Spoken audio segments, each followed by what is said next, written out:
Hi everyone and welcome along. Now we went to the beach on Tuesday with our lovely landscape, and today we're sticking with the summer holiday theme and we're going to paint a lovely little set of sandcastles. Still beach themed, just slightly different in illustration style. So grab your paints and let's get started. So we're going to begin by just sort of roughly marking out our sandcastle, and I really don't want to be too sort of precise with this because I want to get a nice soft gentle wobble from my sandcastle shape. And also, I don't know about you, but I've never built a sandcastle this grand, so yeah, this is a nice little sort of fanciful illustration shape. So I'm just doing two kind of turrets either side of a door, which makes me chuckle because I'm like, when would I have ever done anything like this? But I thought it might be nice to put the one thing I did used to do is I used to find the shells on the beach and place them as sort of decorations on the sandcastle, and we'll have a nice little window in there.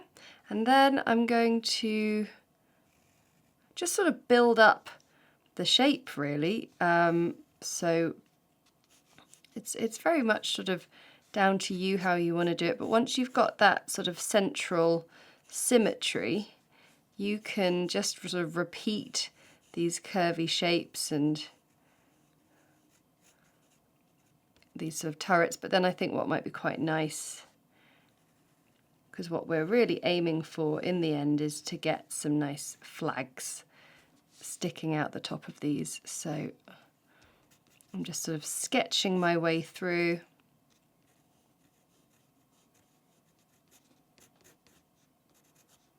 And we really don't want sort of really heavy pencil lines. So if you do naturally sort of sketch quite heavily, or if you hate drawing and you're just like, I can't draw, Harriet, and I do hear you, because I know some people it is a real challenge for them. So you can just sort of go to the end of the drawing section of this video and pause it, take a screenshot, and use that to trace really. So it's all good.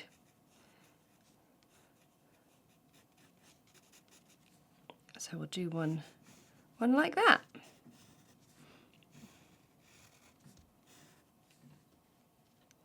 And we will have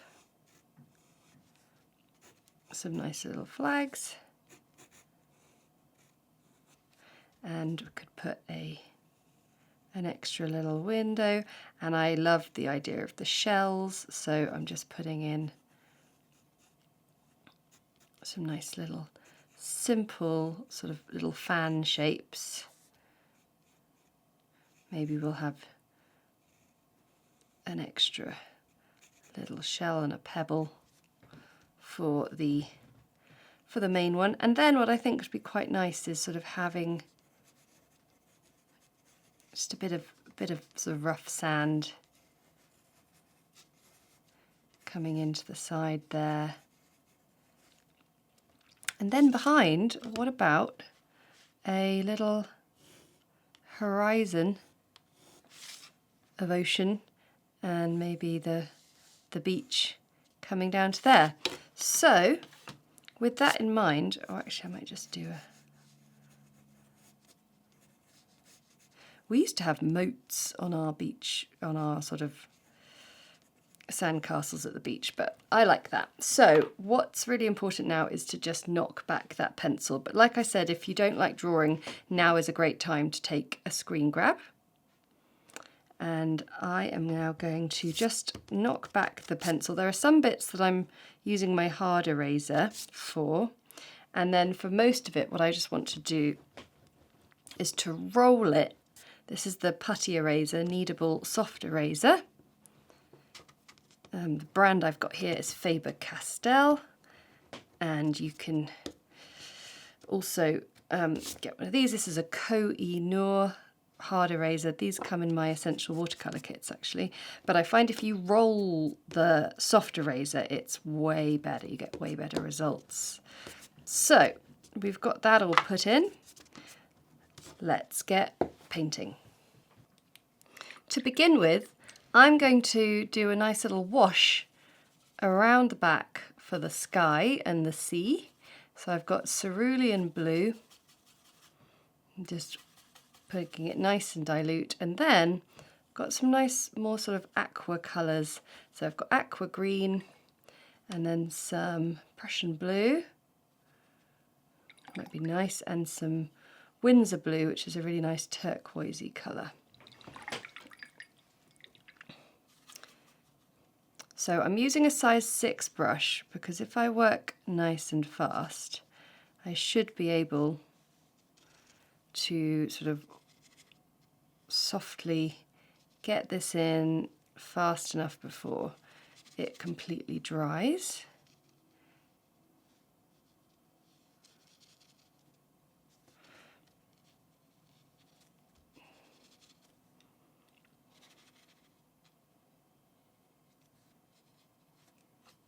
Because of course the sandcastles are going to be quite light pale colours, so we need to really paint around the edge and paint it quite fast to make sure we've got that painted in nicely and smoothly. So I'm just using water to just sort of create a nice edge there. And then, like I say, I've got some slightly more turquoisey colours here.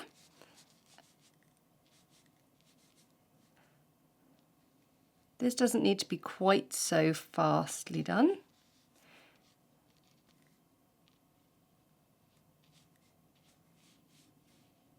And what I'm totally fine about is if there's a bit of a bleed between the ocean and the sky at the back. That's absolutely fine, because that's quite nice, because it helps with the sort of soft focus feel.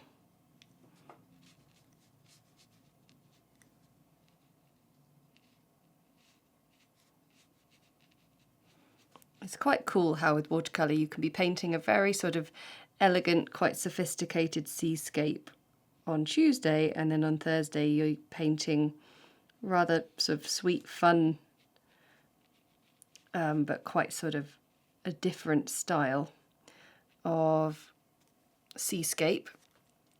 I don't know which I prefer in terms of my painting style. What I love about watercolour is that there's so much variation to be had. What's your favourite? So did you see the seascape we did on Tuesday? It was very nice, I must say. I liked it a lot, but I love the fun of these things as well. Okay, so that is looking really nice, and we can sort of get rid of this bluey green, let it all dry, and start to paint our sandcastle. The sea and the sky are nice and dry, and we're now going to look at our warm sandy tones. I've got 2 jars of water on the go, and essentially one is for the blue tones, one is for the warm tones, because otherwise you'll end up with a lot of green on your palette. So I like the idea of some buff titanium with a little bit of lemon yellow in it for some of our highest highlights, and then it warms up a lot more. So maybe some yellow ochre, some quinacridone gold, which is a very similar colour. Yeah, all these nice sort of warm earthy tones. But I'm going to start by sort of painting in and sort of starting to establish where the sunshine is hitting, and using the sort of wet on wet techniques. So for me, the sunshine is coming from over there. So we've got lots of light and even unpainted space sort of on that side, and then using the stronger colours from the left-hand side and just sort of blending them in a little And of course also you do have the texture of sand, so I'm going to try and get a little bit of that mottled texture in there as well. And I'm just going to work from section to section. I'm going to work on ones that aren't touching each other to allow the previous one to have a bit of drying time. And with things like windows and other detail, we can leave those for now and come back to them when these things have dried.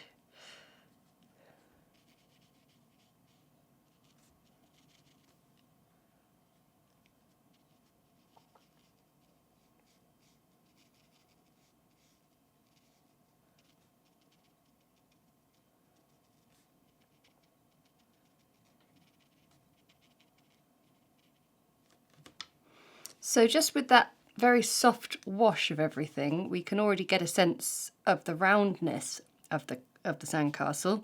And now what I'm going to do is I'm going to just place in some colour on the sand around the edges.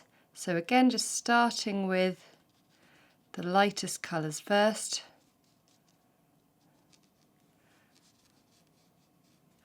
And of course in the distance as well.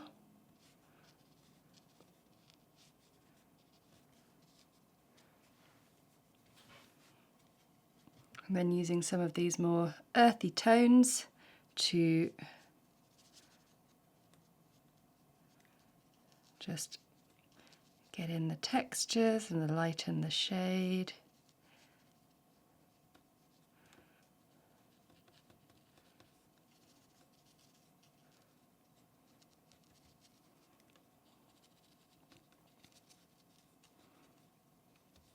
And then of course we need to look at the windows and all those areas. But yeah, we're just in that sort of very early basic wash stage. So if I take a size 0 brush, and because these windows and doors, I imagine them sort of recessed, so they're a little darker, all I'm going to do is take some of the sort of darker, earthier tone of the yellow ochre. And for now, I'm just going to colour it in that stronger colour.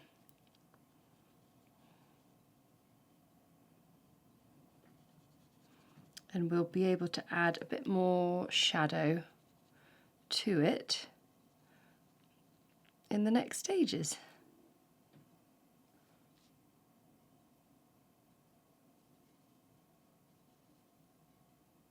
But it's important that it has the surrounding area has dried before we put that in, so it can hold its shape. So I've given the piece some time to dry, and now I've just woken up some thicker, more concentrated tones of yellow ochre, quinacridone gold, and I've got some Hansa yellow medium here, which although it might not show up massively on top of this, it's probably going to be very useful for texture.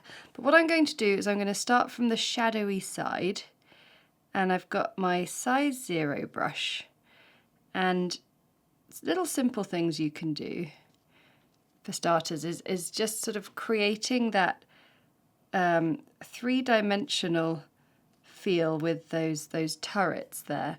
But then what I'm going to do is, with a clean wet brush, is I'm going to start to draw the colour in a little bit onto the sandcastle to give it a lovely sandy texture. And you know, we're doing this has got a slightly cartoony feel to it, so I'm not here painting a photographically accurate sandcastle. I mean, I know you may have thought I was, but newsflash, this is just a little fun illustration.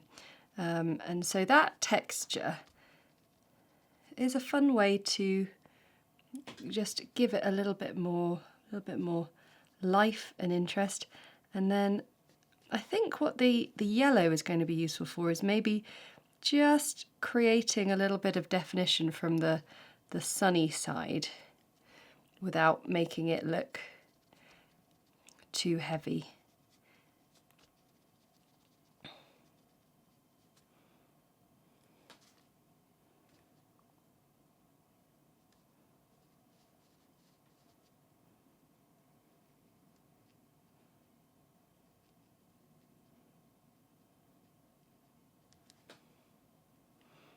And then you can just use your earthy tones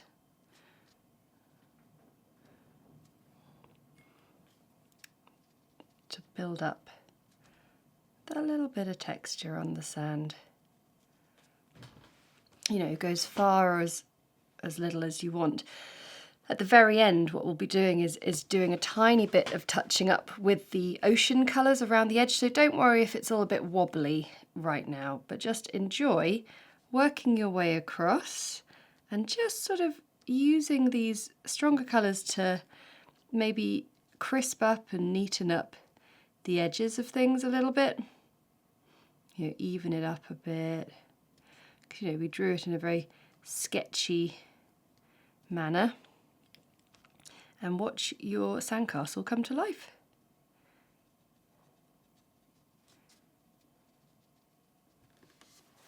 So I'm really pleased with that, and I actually think the Hansa yellow glow on it really does work. So I'm just going to get the slightly larger brush out to do the mounds of sand down here.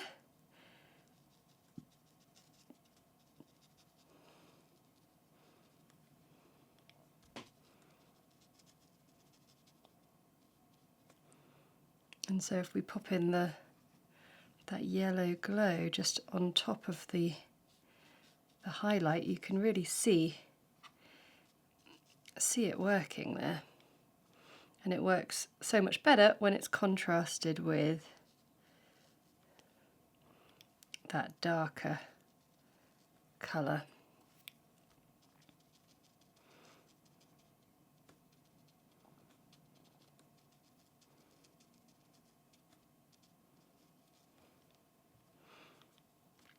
So the last of things to think about are we've got to get a bit more sort of indentation on the windows.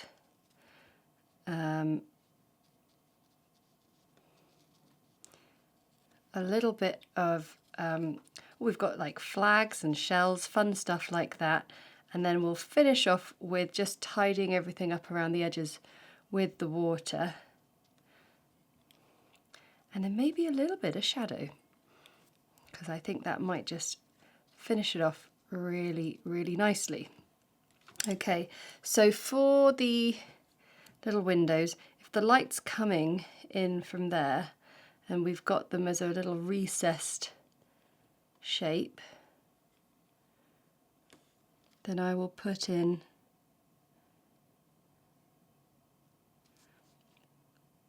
that little curve of colour like that.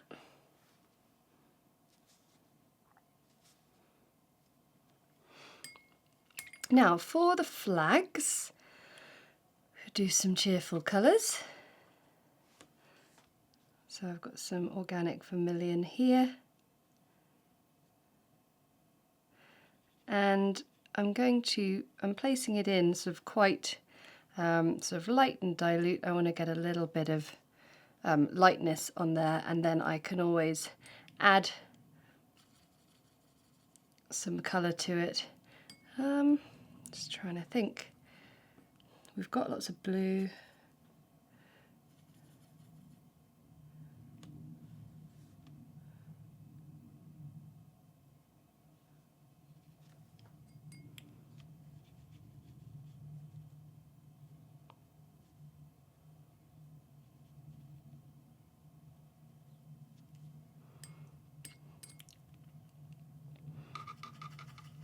We'll get this nice permanent rose pink in there as well. Pink and green always look very nice together.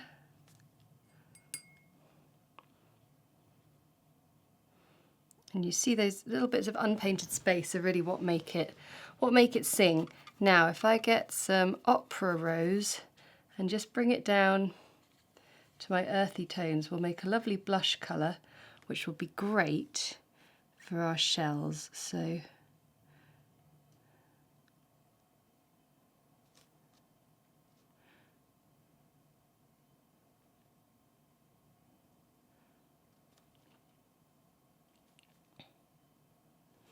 you could start with a central little teardrop shape and then just paint in some little loops either side if you haven't drawn them in.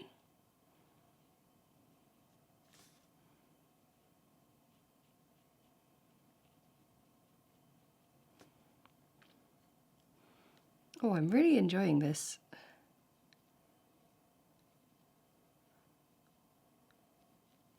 Would make a nice card, I think. Great, so it's all looking really nice. I just need to let it dry once more and then we do some last little bits. I've added a glaze of a few streaks over all the flags in the same colour, and now I'm just adding a little bit of permanent rose over the shells, and I remembered we had a little pebble, so I just need a tiny bit of Payne's grey.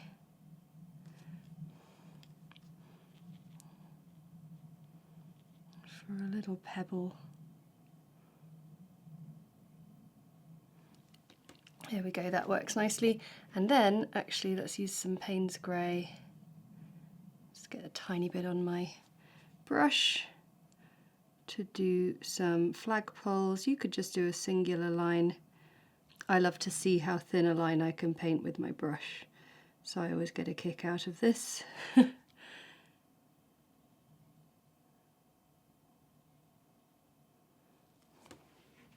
Lovely.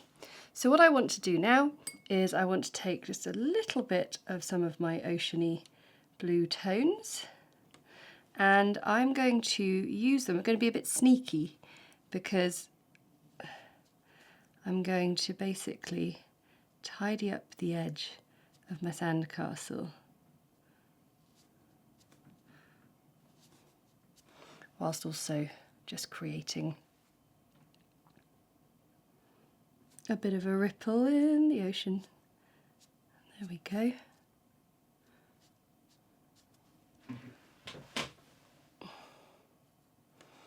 There's not a huge amount I want to tidy up, but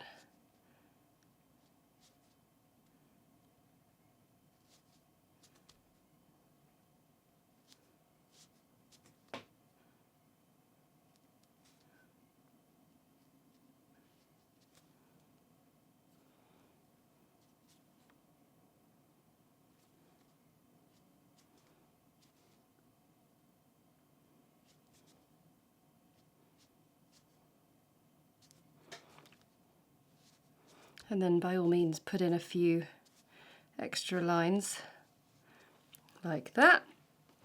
Lovely, lovely. Yeah, and then I was going to just do a tiny bit of shadow, so probably is going to work if I just do this. Okay, what have we got? We've got a funny kind of sludgy colour. That's not bad, so I'll just get some Payne's grey and then, quite importantly, some burnt sienna so it doesn't look too green.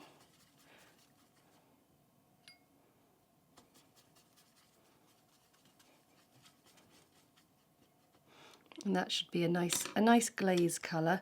I'm going to go for a size 2 brush, and I am going to paint in a very subtle little bit of glaze of shadow.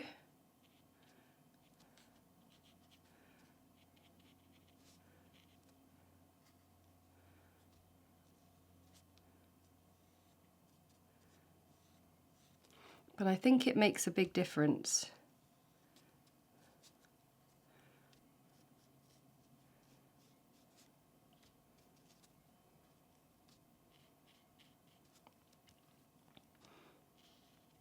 Because let's face it, even though this is a simple, fun little, quite sort of childish drawing, that does not mean that we take any less care with making it lovely.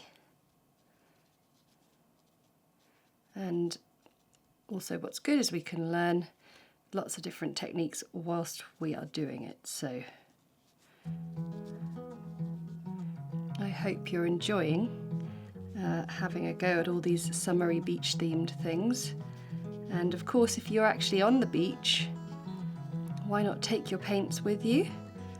Thank you so much to everyone who bought one of our little travel sets. They sold out so fast and I was really blown away by that, so thank you. But I hope you use them. That's what I really want. There we go. So the last thing I want to do is let it dry, rub out all the pencil, and there we have our perfect little beach scene. And there we have all the pencil rubbed out. Thank you so much for watching, everyone. I really enjoyed painting with you. Comment below to let me know how you got on with it, and let me know if you're going on a beach holiday yourself this summer, and maybe you might just take your paints with you.